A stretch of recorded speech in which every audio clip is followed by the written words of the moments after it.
Hey everybody, and welcome back to another Max Velocity weather forecast. And in today's forecast, we'll be talking about a large storm that's coming to the United States that'll begin to create a very active weather pattern across much of the United States as we transition into El Nino. I'll be giving you the latest breakdown on everything that you need to know in this forecast, and let's first begin with what's happening across the United States today. And we'll first begin with the southeast, and this is actually an area that we just had a cold front roll through today. It's actually pretty chilly down in Florida. Some areas tonight will drop below freezing. There are freeze warnings in effect as far south as Florida tonight. Here's that cold front, though. It's actually very definitive here on the infrared imagery. A lot of cloud cover as well. That is moving through central and southern Florida. And as that cold front pushes to the south, we are going to start to see that cloud cover move out a bit. It's going to continue to drift down to the south as well. Back over into the northeast, it remains pretty quiet overall across this region. We have a pretty strong cold blast rolling through the area of the northeast and as well as the Great Lakes region.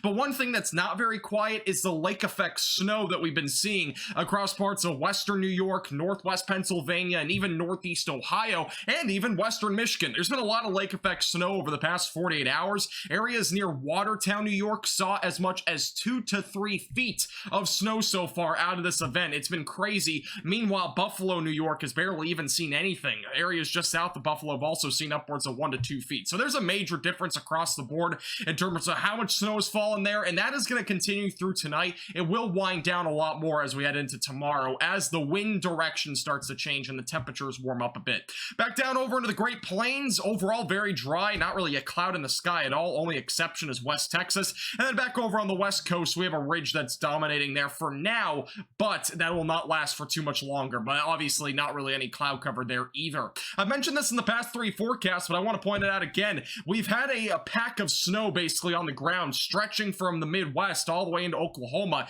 This is the satellite imagery as of now about 5 o'clock Central Time on Tuesday, and notice right now the snow is melted quite a bit. The satellite imagery is still picking up on some snow on the ground across parts of central and southern Kansas, back near Kansas City. It goes all the way, by the way, up into the Midwest, but there's really nothing left in Oklahoma. And if you watch over the last 3 days, it has gone from being across Oklahoma very definitively to very faint, if at all, across Oklahoma. There's a very small sliver. One county, I think, that actually still has a little bit of snow on the ground. So definitely some interesting stuff there.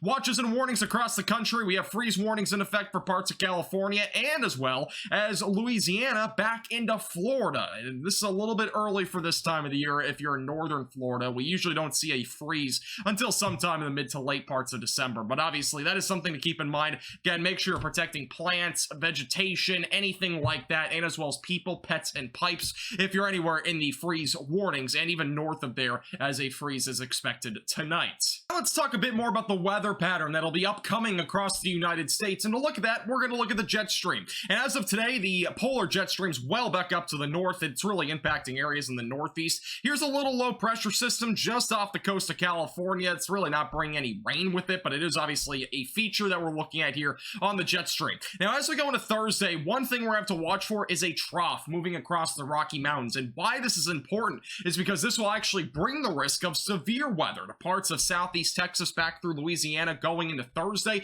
I'll show you more details on that here in about a minute. Additionally, this will be a pretty large storm. It's actually going to span from the Midwest back into the Ohio Valley, parts of the southeast, the East Coast. Almost everybody's going to see something out of this low pressure system going into Thursday, Friday, and Saturday. And it also a pretty strong jet stream, by the way, so there might be some turbulence if you have any travel plans going into Friday. This going into Saturday into Sunday, jet stream remains very amplified. Doesn't really mean much for us at the surface. More than anything, again, if you're like flying, for example, there will probably at least be some turbulence on Saturday and even Sunday. And then once we go into next week, things will become a bit quieter. I do think we're going to see a bit of a change in our weather pattern where a high pressure system will dominate the western tier of the United States. Meanwhile, I think we're going to stay pretty active across the East Coast all the way into next week. So I think overall for the first 2 weeks of December, the southern tier and the eastern tier of the United States will remain the most active. Now let's talk more about that severe weather potential for Thursday. That's tossing trampolines on tall trees Thursday. For right now, we do actually have a slight risk of severe weather. That does include parts of southeast Texas, including Houston,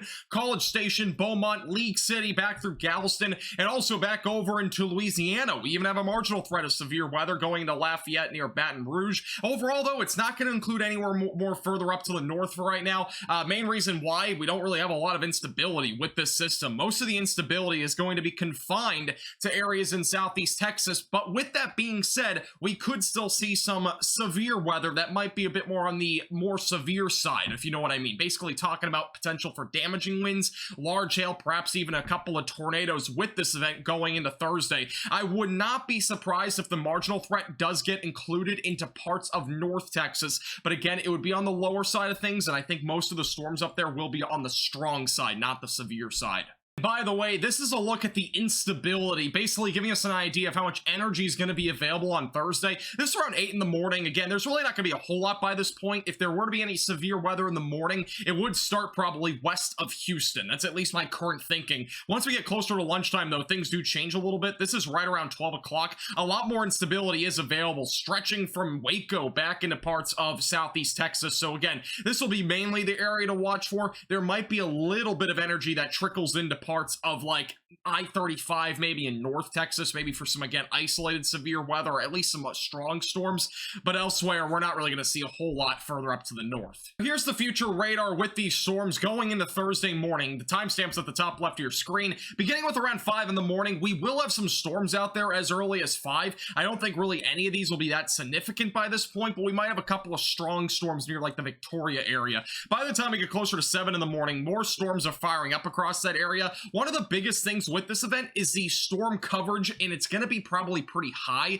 meaning that the storms are going to be sharing energy amongst themselves quite a bit. So overall, the severe weather threat actually should be a bit on the lower side anyway with this specific setup. And notice all the rain, by the way, back up here to the north. Really no severe weather up there at this current time at 9 in the morning, but there will be some showers and maybe a few storms up there, non-severe. By 11 in the morning, we'll be watching for a tornado risk to try to evolve back west of Houston by this time, so around 11 to 12 o'clock. And then as we get closer to 12 and into the afternoon hours, a lot of the storm activity we'll be watching for would be in this area here. So again, probably just south of Tyler, back through Houston, Beaumont, and then eventually going through the Lafayette area as we go into the mid to late afternoon. That's the further south this future radar goes, but I just want to kind of give you the idea, at least initially, most of the storms will start near Houston. A lot of rain's going to come out of this, so there might be some isolated flash flooding. On the flip side, again, we might be looking at least at some damaging winds and some sporadic hail, maybe a couple of tornadoes as well to go along with that. For the wide view of things over the next week or two, again, a lot of rain will be happening Thursday into Friday across parts of the southern plains,